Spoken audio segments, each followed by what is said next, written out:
Bharatiya Janata party, Pawan Kalyan, Telugu Desam మొత్తం మూడు కలిపి మేము నుంచుంటే కేవలం 5 లక్షల ఓట్లు వచ్చినాయి ఎక్స్ట్రా వైఎస్ఆర్సీపీ గంట.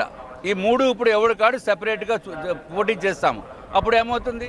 తెలుగుదేశం పార్టీ పతనం ఖాయం, డౌట్ లేదు దీంట్లో. కర్ణాటకలో భారతీయ జనతా పార్టీ ప్రభుత్వం ఏర్పాటు చేస్తుంది, దాంట్లో ఏమాత్రం సందేహం లేదు. ఈయనెన్నో కుటీల ప్రయత్నాలు చేస్తున్నారు తెలుగుదేశం పార్టీ. కర్ణాటకకి కూడా వాళ్ళ మంత్రుల్ని అందరినీ పంపించి అక్కడ భారతీయ జనతా పార్టీకి ఎగ్నెస్ట్గా కూడా ప్రచారం చేస్తున్నారు. కానీ అది ఏమీ చెల్లదు. ఈయనేదో చెప్తే అక్కడ ఓట్లు వేసే పరిస్థితి లేదు.